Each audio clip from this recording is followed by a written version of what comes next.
गुलाब सर्दियों में फूल देने वाला बहुत ही सुंदर फ्लावरिंग प्लांट है और सर्दियों में अगर किसी भी फूल की सुंदरता को देखा जाता है तो सबसे ज्यादा गुलाब के फूल ही पसंद किए जाते हैं।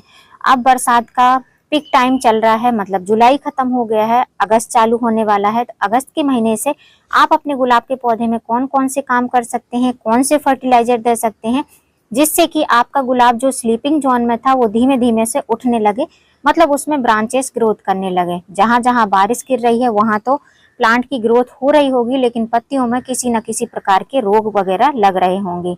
हेलो फ्रेंड, मैं सबिता ग्रीन गार्डन गुजरात से।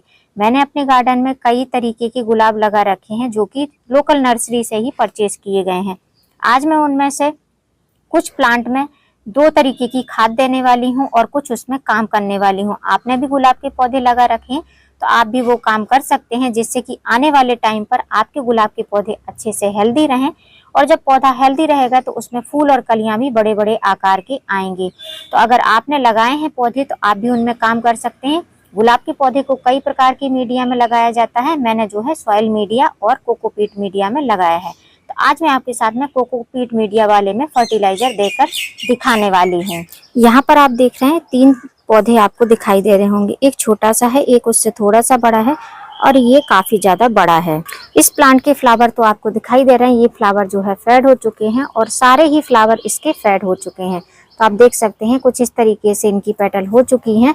तो अभी सबसे पहला काम आपको क्या करना है कि ये जो फ्लावर खिले हुए हैं इनको आपको हटाना नहीं है। अब आप सोचेंगे कि इनको नहीं हटाएंगे तो हमारा पौधा कैसे ग्रोथ करेगा।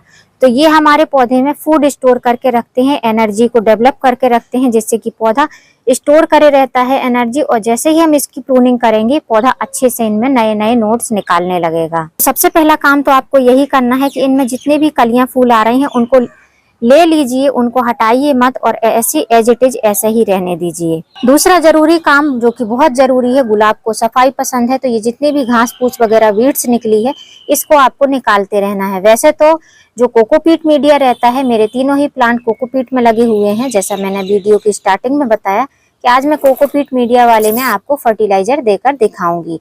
तो कोकोपीट मीडिया में उतनी ज्यादा बीड्स होती नहीं है, लेकिन अगर हो जाती है, आप ध्यान नहीं देते हैं, ये बीड्स बड़ी बड़ी हो जाती है तो इसकी रूट नीचे तक चली जाती है, फिर वो कोकोपीट के साथ ही निकलती है। तो इसलिए आपको जब भी ये घास उगती है तो इसको आपको तुरंत ही इसको साफ करते रहना है। तो पहले इसको हम साफ कर देते हैं, फिर उसके बाद में आपको दिखाती हूँ। तो यहाँ पर देख सकते हैं जितनी घास बड़ी बड़ी थी मैंने निकाल दिया। जो एकदम बारीक बारीक सी घास है, जैसे जैसे वो बड़ी होगी उसको हम साफ करते जाएंगे। अब घास निकालने के बाद में जो गुलाब के पौधे से सूखी सूखी पत्तियां गिरती हैं उनको भी आपको हटा देना है। बारिश के टाइम में ये काम करना बहुत जरूरी है, नहीं तो इससे जो है आपने अगर मिट्टी में लगाया है गुलाब का पौधा या फिर आपने कोकोपीट में लगाया है, सभी में फंगस लग सकता है। तो इस चीज का आपको विशेष करके ध्यान रखना है कि सूखी पत्तियां, पीली पत्तियां जो जिनमें की बारिश और गर्मी के टाइम में मोस्टली रोग ही लगा रहता है, किसी न किसी प्रकार से उनमें रोग लगा रहता है, जिससे कि अगर पत्तियां नीचे सरफेस पे गिरती हैं तो मिट्टी में फंगस लगता है, आपके सॉइल मिक्स में कोकोपीट में फंगस लगता है और जो कि रूट तक जाता है, प्लांट आपका खराब हो जाता है। तो बारिश के टाइम में स्पेशली आपको यही करना है कि जितनी भी पत्तियां वगैरह गिरती हैं इसके सरफेस को आपको क्लीन करके रखना है।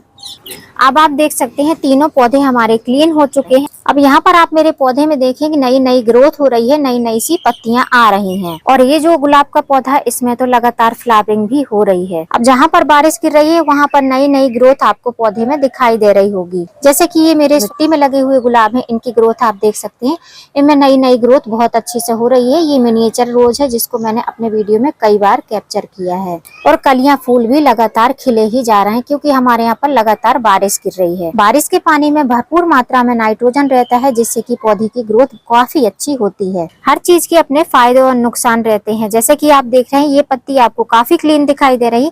ये पत्ती आप देखेंगे तो ये फोल्ड फोल्ड सी और इसमें डॉट डॉट से आपको निशान की तरह दिखाई दे रहे हैं। तो ये क्या है, ये हमारे पौधे में फंगस अटैक हो रहा है। जैसे कि ये वाली पत्ती देख सकते हैं, तो ये मोस्टली सभी के गुलाब में आपको ये समस्या बारिश की सीजन में देखने को मिलेगी। तो इस समस्या से बचने के लिए आपको करना क्या है, तो एक सिंपल सा सॉल्यूशन है जिसको मैं बता रही हूँ। अगर आप वो कर लेते हैं तो उससे भी काफी ज्यादा आपको बेनिफिट होगा। या फिर आगे मैं आपको बताऊंगी कि अगर ये चीज नहीं करना है तो आप इसका परमानेंट सोल्यूशन क्या कर सकते हैं। तो थर्ड काम हमको यही करना है कि जो इस तरीके की पत्तियां हैं मैं उनको रिमूव करने वाली हूँ। वैसे तो मैंने अपने पौधे में से बहुत सारी पत्तियां हटा दी हैं, लेकिन मैं आपको दिखा रही हूँ कि जहां जहां इस तरीके की पत्तियां हैं जो कि पीली हो चुकी हैं और जिनमें इस तरीके के डॉट बने हुए हैं, रोग लगे हुए हैं, उनको आपको हटाते जाना है। और यदि आप चाहें तो सारे ही पौधे की सारी ही पत्तियों को आप रिमूव कर सकते हैं, कटर से कट कर सकते हैं। लेकिन मैं सारी पत्तियों को नहीं हटा रही हूँ, मैं खाली इस तरीके की जो पत्तियां हैं उन्हीं को हटा रही हूँ। अब जितनी रोग ग्रसित पत्तियां थी मैंने उन पत्तियों को हटा दिया है। इस वाले प्लांट में भी इसमें ब्लैकिश रेड कलर के फ्लावर आते हैं जो कि साइज में बहुत बड़े नहीं होते, लेकिन उसका कलर बहुत ही सुंदर रहता है। तो इसमें आप देख सकते हैं इसमें भी लगा हुआ है, तो इस पत्ती को हम यहीं से कट कर देंगे। ऐसे ही जितनी भी पत्तियां हैं उनको हम हटा देंगे। यदि आप चाहें तो सारी की सारी पत्तियों को हटा सकते हैं, वो भी एक बहुत ईजी प्रोसेस है, तो ऐसा भी आप कर सकते हैं। अब ये काम करने के बाद में हमारे पौधे में जो फूल खिले हुए हैं उन फूलों को हमको हटा देना है, यदि आपके पौधे में कोई प्रकार का पत्तियों में रोग लग रहा है तो। जैसे कि मेरा ये वाला प्लांट है तो इसमें कोई फूल वगैरह नहीं है, पहले ही फूल खिल चुके हैं, तो इसमें कोई प्रॉब्लम नहीं है। नीचे जो छोटा पौधा है उसमें भी कोई प्रॉब्लम नहीं है। अब इनको हटाना किस तरीके से, बहुत बड़ी बड़ी आपको इनकी ट्रिमिंग नहीं करना है, आपको इनकी सॉफ्ट प्रूनिंग करना है। तो इस तरीके से फूलों को ही आपको हटाना है और ज्यादा आपको कुछ भी नहीं करना है। तो जितने भी खिले हुए फूल हैं इनको हम एज इट इज ऐसे ही हटा देंगे ऊपर की ट्रिमिंग करके। एक्स्ट्रा ब्रांच हमको कट नहीं करना है। जैसे कि मैंने वीडियो की स्टार्टिंग में बोला था कि प्लांट को फूड स्टोर करने के लिए कुछ रोकथाम के लिए होना चाहिए, तो इस तरीके की आपको स्टेम छोड़ देनी है। चाहे ओपन खिली हुई कलियां हो, चाहे क्लोज हुई कलियां हो, उन सभी कलियों को आपको हटा देना है। और इस तरीके की सूखी सूखी ब्रांचेज अगर पौधे में है तो उनको आपको इंस्टेंट हटाना है, नहीं तो उससे हमारे पौधे की ब्रांच में फंगस अटैक होता है।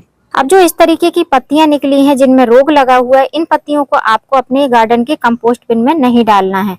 इन पत्तियों में रोग लगा हुआ है जिससे कि हमारे कंपोस्ट में भी रोग हो सकता है, इसलिए इनको आपको डस्टबिन में फेंकना है। अब इतना काम करने के बाद में आपको करना क्या है कि आपको फंजीसाइड से इस पे फंगीसाइड स्प्रे करना है, घोल बनाकर स्प्रे बॉटल से। तो वैसे तो साफ का फंजीसाइड भी कर सकते हैं, लेकिन साफ का फंजीसाइड उतना ज्यादा बेनिफिशियल नहीं होता है क्योंकि वो एक सिस्टोमेटिक फंजीसाइड होता है। तो यदि मैं और किसी फंजीसाइड की बात करूं तो आप इसमें बेबिस्टिन फंजीसाइड का यूज कर सकते हैं, जो कि आपको ऑनलाइन बहुत आसानी से अवेलेबल हो जाएगा। उसके रिजल्ट आपको गुलाब के पौधे में बहुत अच्छे देखने को मिलने वाले हैं। नेक्स्ट बात आती है कि हमको इसमें फर्टिलाइजर कौन सा डालना है। तो सबसे पहली बात, अगर आपने पत्तियों को नहीं हटाया है और आप सोचो कि हम डायरेक्ट इसमें फर्टिलाइजर डाल दें, पौधा हमारा अच्छा ग्रोथ करने लगेगा और पत्तियां फिर से नई आएंगी, पौधा अच्छा हो जाएगा, तो ऐसा बिल्कुल भी नहीं होगा। अगर आप डायरेक्ट इसमें फर्टिलाइजर डाल देंगे, पत्तियों पर आपने काम नहीं किया है, तो आपके पौधे में थ्रिप्स का अटैक भी हो सकता है। क्योंकि जब हम फर्टिलाइजर देते हैं तो उससे जो है अगर थोड़ा सा भी कोई रोग लगा हुआ होता है गुलाब के पौधे में, तो फिर वो जो है काफी ज्यादा एक्टिव हो जाते हैं और उसके साथ साथ में दूसरे रोग भी काफी ज्यादा एक्टिव हो जाते हैं। तो आपको करना क्या है कि जब भी आपको पत्तियां पीली लगती हैं, डॉट लगते हैं, फंगस लगा हुआ दिखता है, तो आप उसमें जो है फंजीसाइड का स्प्रे करिए, जो कि होता है बेबिस्टिन फंजीसाइड। अभी मेरे पास में फिनिश हो गया है, जब मैं लाऊंगी, मैंने मंगाया है, आ जाएगा तो मैं आपके साथ में जरूर शेयर करूंगी। अब हमने पत्तियों को हटा दिया है, अब हमको इसमें देना है फर्टिलाइजर। तो फर्टिलाइजर के लिए जब गुलाब का पौधा रहता है तो इस टाइम पर हम उसको फूलों के लिए तैयार नहीं कर रहे हैं। मैं अपने गुलाब के पौधे में लगभग 1.5-2 महीने से किसी भी फ्लावरिंग के लिए फर्टिलाइजर नहीं दे रही हूँ। ये जो फ्लावर आपको दिखाई दे रहे हैं, ये फ्लावर अपने आप ही ब्लूम हो रहे हैं। बारिश के कारण बारिश का पानी मिलता है, पौधा अगर हेल्दी रहता है आपका तो उसमें कलियां फूल अपने आप ही बनने लगते हैं। तो ऐसा ही कुछ प्रोसेस मेरे प्लांट में भी चल रहा है। तो मुझे अपने पौधे में अच्छी सी ग्रोथ चाहिए। यदि पौधा हमारा अच्छे से ग्रोथ करेगा तो जो नई आने वाली फूल और कलियां हैं वो काफी अच्छे साइज के आएंगे। जब हम पौधे की ग्रोथ की बात करते हैं तो पौधे की ग्रोथ जो होती है वैसे तो बारिश के पानी से ही हो रही है, लेकिन बारिश का पानी इनफ नहीं है। हम इसको जो है नाइट्रोजन युक्त फर्टिलाइजर देने वाले हैं। अब यदि आप गुलाब के पौधे को केमिकल नाइट्रोजन देना चाहते हैं तो बारिश के टाइम पे दे सकते हैं, उससे कोई दिक्कत नहीं होगी। केमिकल में आप नाइट्रोजन जो कि NPK 19-19-19 है उसको आप जड़ों में दे सकते हैं। अब हमारे यहाँ पर लगातार बारिश गिर रही है तो हम उसको सॉलिड फॉर्म में ही देंगे, लिक्विड फॉर्म में नहीं देंगे। अगर आप गुलाब के पौधे में लिक्विड फॉर्म में फर्टिलाइजर देते हैं तो वो बहुत अच्छे से असर करता है और बहुत जल्दी से रिजल्ट देखने को मिलता है। लेकिन मैं अपने पौधे में ऑर्गेनिक फर्टिलाइजर यूज करती हूँ, चाहे गुलाब का कोकोपीट में लगा हुआ गुलाब हो या मिट्टी में लगा हुआ गुलाब हो, मैं सारे ही पौधों में ऑर्गेनिक फर्टिलाइजर का यूज करती हूँ। केमिकल में मैं जो है खाली DAP का यूज करती हूँ, जो कि अभी मैंने ऑर्गेनिक मंगा लिया है तो मैं ऑर्गेनिक का ही यूज करती हूँ। तो ये है चाय पत्ती, फ्रेश चाय पत्ती है। मैं यूज करी हुई चाय पत्ती यूज नहीं करती हूँ क्योंकि उसमें नाइट्रोजन की मात्रा बहुत कम रहती है। जो नाइट्रोजन रहता है वो यूज करी हुई चाय पत्ती में उबलकर ऑलमोस्ट फिनिश हो जाता है। तो अभी ये 8 इंच का गमला है, 8 इंच के गमले में हम हाफ टेबल स्पून जैसा चाय पत्ती का यूज करेंगे। लेना किस तरीके से, आप चाहो तो इसको ऐसे थोड़ा सा ऐसे मून साइज सर्कल बनाकर और ऐसे स्प्रिंकल कर सकते हो, या आप चाहो तो ऊपर भी इसमें ऐसे ही स्प्रिंकल कर सकते हो। मैंने ऐसे थोड़ा सा मिट्टी हटा के कर दिया है।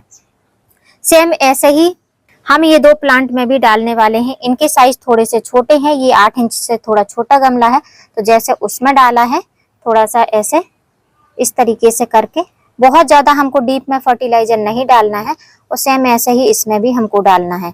चाय पत्ती की मात्रा आप ज्यादा भी रख सकते हैं, लेकिन हमारे यहाँ पर बारिश लगातार हो रही है, इसलिए जो है उतनी ज्यादा मैं नाइट्रोजन की मात्रा नहीं रख रही हूँ। इसमें जो है मैं ऊपर से ही ऐसे स्प्रिंकल कर दे रही हूँ। अब हमने तीनों ही पौधों में नाइट्रोजन युक्त फर्टिलाइजर दे दिया है। अगर आप चाहो तो आप केमिकल बेस में, जैसे मैंने बोला कि NPK 19-19-19, उसको आप क्या कर सकते हैं, ऐसे ही ऊपर के साइड में स्प्रिंकल कर सकते हैं। तो धीमे धीमे से वो क्या वाटर सोलेबल रहता है, पाउडर फॉर्म में रहता है, तो अच्छे से घुलनशील होकर जड़ों तक पहुंच जाएगा। अब नाइट्रोजन के बाद पोटेशियम की बात आती है, तो पोटेशियम तो हमको अपने गुलाब के पौधे को देना नहीं है, हमको इसको फास्फोरस और कैल्शियम अप्लाई करना है। आज मैं आपको 2 तरीके के फास्फोरस कैल्शियम बताऊंगी जो कि ऑर्गेनिक ही रहेंगे। सबसे पहला है ये बोन मील। बोन मील का आप यूज कर सकते हैं।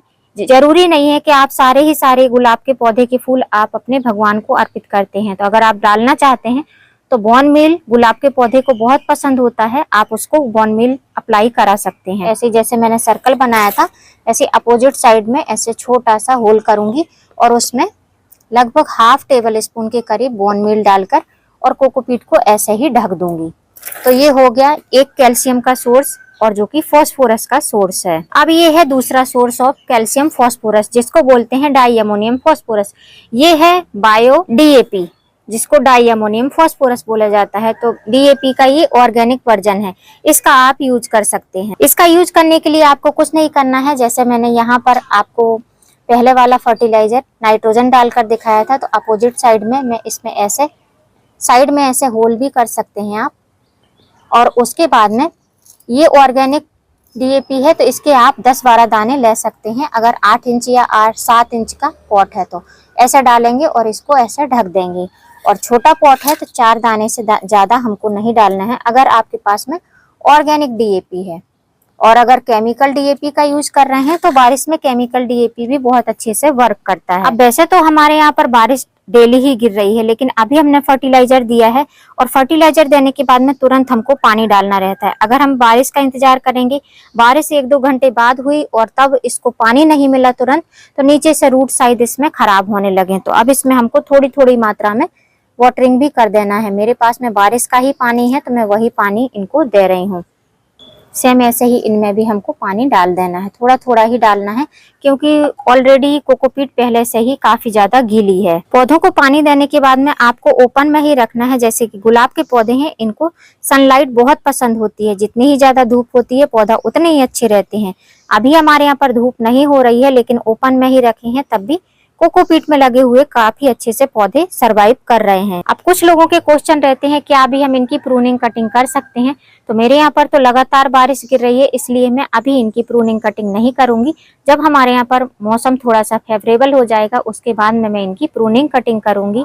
और जब प्रूनिंग कटिंग करूंगी तब भी वीडियो आपके साथ में मैं शेयर करूंगी। अब जो मैंने फर्टिलाइजर दिया है, ये आप जो है मिट्टी में लगे हुए गुलाब में भी ये फर्टिलाइजर दे सकते हैं, और जैसे मैंने कोकोपीट में लगा कर रखे हैं उसमें भी ये फर्टिलाइजर आप दे सकते हैं। और यदि आप कंपेयर करते हैं कि कोकोपीट में लगे हुए गुलाब में ज्यादा रोग लगते हैं या मिट्टी में लगे हुए गुलाब में ज्यादा रोग लगते हैं, तो सबसे ज्यादा रोग जो मिट्टी में लगे हुए गुलाब रहते हैं उनमें लगते हैं। उनकी पत्तियों में काफी ज्यादा डैमेज होता है, लेकिन आप देख सकते हैं कोकोपीट में लगे हुए गुलाब में बहुत ज्यादा आपको डैमेज देखने को नहीं मिलेगा। इस टाइम पर अगर आप लगाना चाहते हैं गुलाब तो कोकोपीट में लगा सकते हैं, बहुत अच्छे से रूट डेवलपमेंट होता है। मैंने 1 गिलास पानी डाला था, आप देख सकते हैं नीचे से पानी भी निकल गया है। तो यदि आप भी चाहते हैं गुलाब के पौधे को उगाना तो अभी भी आप अपने गार्डन में नए नए गुलाब ऐड कर सकते हैं, और पहले से गुलाब के पौधे लगे हुए हैं तो उनमें फर्टिलाइजर डालकर सर्दियों के लिए उनको रेडी कर सकते हैं। और यदि आप बम्पर फ्लावरिंग वाले गुलाब लगाना चाहते हैं तो मिनिएचर रोज लगाइए, काफी कम केयर में काफी अच्छे रिजल्ट देते हैं, बहुत ज्यादा ब्लूम करते हैं, इनकी कुछ खास देखभाल भी नहीं करनी पड़ती है। उम्मीद करती हूँ फ्रेंड वीडियो हेल्पफुल रहा होगा। वीडियो यदि अच्छा लगा हो तो वीडियो को लाइक करना, चैनल पर न्यू हो तो चैनल को सब्सक्राइब करना बेल आइकन के साथ, जिससे कि आने वाली हर वीडियो की नोटिफिकेशन आपको मिलती रहे। फिर मिलूंगी किसी नई वीडियो में नए टॉपिक के साथ, तब तक के लिए हैप्पी गार्डनिंग।